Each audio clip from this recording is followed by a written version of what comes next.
गुन्हा दाखल करून घेण्यासाठी देखील आता आंदोलन करावं लागणार का? बदलापुरातील अत्याचाराच्या घटनेनंतर ट्विट करत राहुल गांधी यांचा सवाल. बदलापूरचं आंदोलन राजकीय हेतून प्रेरित, लाज वाटावी. आंदोलक लाडकी बहीण योजनेचे बोर्ड घेऊन कसे आले? मुख्यमंत्री एकनाथ शिंदे यांचा विरोधकांवर संशय. मुख्यमंत्र्यांच्या जिल्ह्यामध्ये कायदा धाब्यावर. बहिणींना पैसे देऊन ब्रँडिंग करण्यापेक्षा सुरक्षिततेची भावना निर्माण करा, राज ठाकरे यांचा संताप. उज्ज्वल निकम भाजपचे. ज्या पक्षाची शाळा त्याच पक्षाची व्यक्ती वकील. उद्या हे प्रकरण दाबलं गेल्यास जबाबदार कोण? बदलापूर प्रकरणामध्ये ज्येष्ठ विधिज्ञ उज्ज्वल निकम यांच्या नियुक्तीवरून विरोधकांचा आक्षेप. बदलापुरातील आंदोलनाप्रकरणी 22 जणांना 14 दिवसांची न्यायालयीन कोठडी. कोर्टाबाहेर आंदोलकांच्या नातेवाईकांनी हंबरडा फोडला, तर आंदोलकांची केस मोफत लढण्याचा वकील संघटनांचा निर्णय. बदलापूर अत्याचार प्रकरणातील आरोपीच्या घराची काही अज्ञात व्यक्तींकडून तोडफोड. कल्याण कोर्टाकडून अक्षय शिंदेला 26 ऑगस्टपर्यंत पोलीस कोठडी.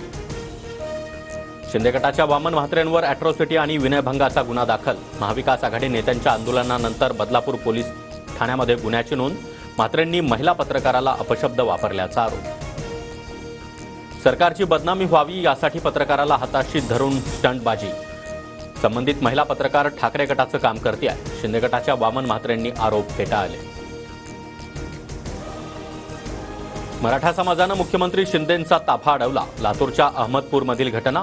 मुख्यमंत्री परळीहून नांदेडकडे जात असताना ताफा रोखण्यात आला.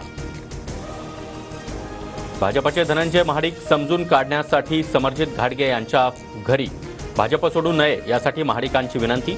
विधानसभा निवडणुकीमध्ये समरजित घाटगे शरद पवार गटात जाण्याची शक्यता. अजित पवारांच्या हस्ते इंदापुरात विकास कामांचं उद्घाटन. कार्यक्रमाचं निमंत्रण नसल्यानं भाजपचे हर्षवर्धन पाटील नाराज. हर्षवर्धन पाटलांना पवार गटाकडून उमेदवारीसाठी फोन आल्याची चर्चा.